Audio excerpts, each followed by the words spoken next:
Hi there, Bruce Wallace from Dundee and Victoria Chess Club in Bonnie, Scotland, bringing you the second video of the match between myself and Sam Collins from the Scottish National Chess League. After Black's 17th move, Queen f7. Now, I've made a mistake already and dropped a pawn here, but through active play I've managed to equalise, and in fact, according to Shredder here, I'm more than half a pawn up.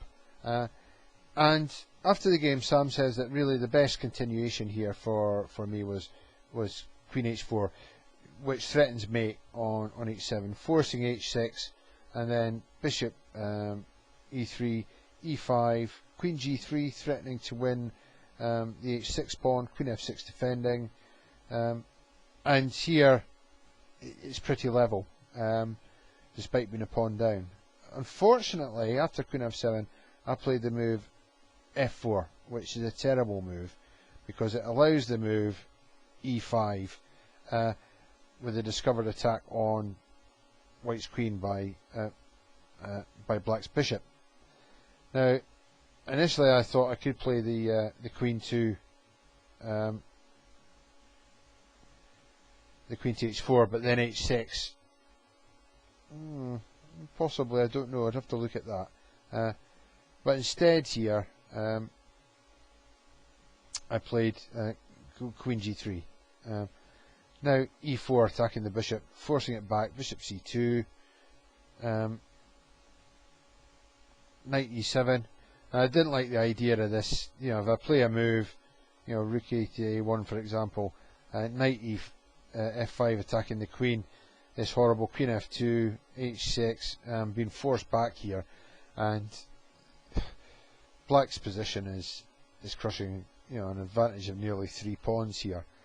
So I thought better of that. After knight e7, I just chopped it off. But remembering, in an endgame, the more material comes off, the bigger advantage there is to the person with the material advantage. And Black has a passed pawn on e4. So queen takes, and bishop b3. You know, at least I'm putting the bishop on a long diagonal, which might offer some tactics later on. h6, rook at1, bishop f5 activating, rook f3 utilising the pin, queen c7 unpinning, rook f2, rook at8, lining up pieces, queen e3, queen b6, offering exchange of queens here, and Black's playing the right moves. You know, if he gets the heavy pieces off, then his endgame advantage will be pretty crushing. Here I didn't take the queen, I played g4 attacking the bishop. Queen takes, so the queens come off, rook takes, bishop back to d7, and my position's terrible. This pawn especially is very constricting. My rooks have hardly any squares, they have no files. It's Black who has all the advantages here. Passed pawns, active bishop, so really, you know, it's Black that holds all the trumps, and according to Shredder, over 2 pawn advantage. So king g2, g6, king g3. I mean, I'm scared to move any pieces without creating another weakness. King g7, rook ft2, just shuffling pieces about here. Rook f6, rook f2, rook e to f8, and now basically this rook is stuck defending the f pawn. So this position's awful. But I said I've got to get some activity, so I played c4. Now here, Shredder recommends just queen e6, pawn takes, Black's fine. Still big advantage, totally safe. Okay, then my bishop's got a bit more activity, but it's achieving nothing. But after c4, Sam played rook d6. Now there's something about this move which, you know, wasn't quite right. It's got something to do with this bishop, with this rook being undefended. So anyway, I took the pawn took, and was looking at the position, I was looking at moves here, and I was considering, you know, rook here. trying to get some play on the c-file.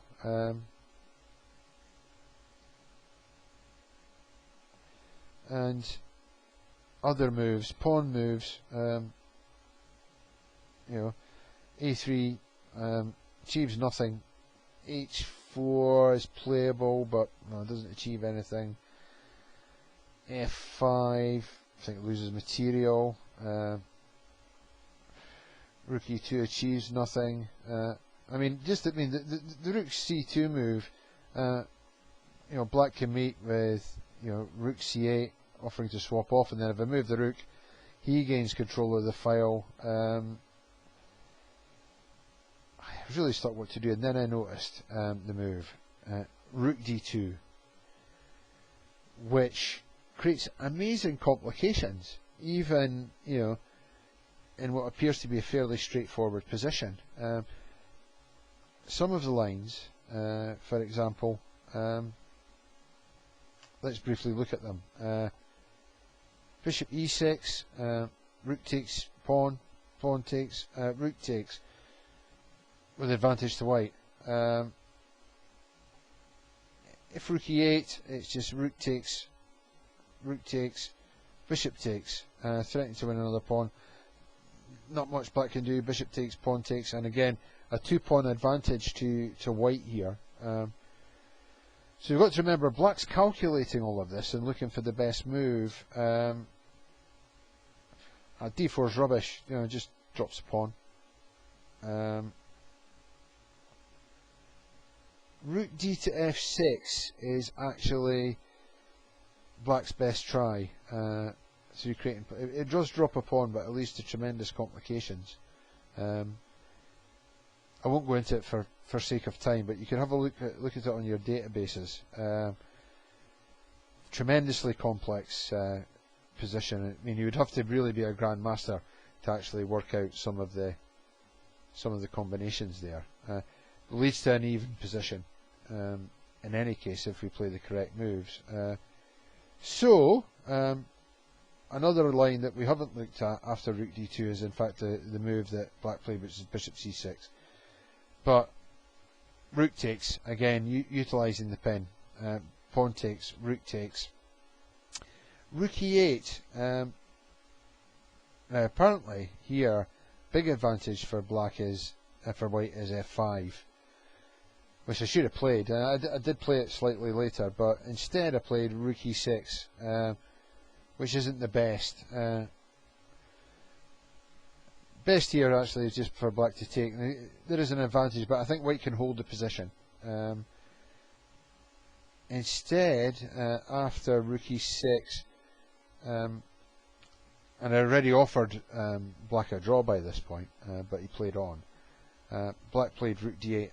This is an inferior move. It gives me an advantage. Rook e7, king h8. f5, but a bit too late. G takes, pawn takes, rook d3 check, king g4, and I've got a big advantage here of more than a pawn and a half, depending on what black plays. And in fact, he plays rook f3, and now my advantage is up to nearly 2 pawns. Here I play bishop c2. Which reduces the advantage. Apparently the really strong move is h4, which I didn't consider. h6, h5. I won't look at all the lines because they get, again, tremendously complicated despite there being so little material left on the board. Rook takes f5 is impossible because king g6, and this is a mating attack. Huge advantage. The only move, in fact, here is to stop the mate is rook here. Which is, you know, it's just losing. So I should have considered h4. Should have used my time. But after this position, bishop c2, e3, bishop here, bishop takes, rook takes, rook f2, rook takes pawn, rook takes b2, and then a3. And here black offered me a draw. Now after the game we analysed it, and in fact White has a slight advantage and is slightly better, but it would have needed very accurate play. Black being the stronger player probably would have held out for a draw. I would have, I might have made a mistake and Black might have won in some cases. But I was absolutely delighted. 9 games unbeaten, and in fact in the afternoon match in the Scottish National League, I drew again against a stronger rated player. That's 10 games without loss. So I'm delighted. I'm going. Pride comes before a fall here, so I'll have to see how it goes. But I'll keep you posted. This is for members of the club who wanted to know how I pulled it off. So see you soon on YouTube.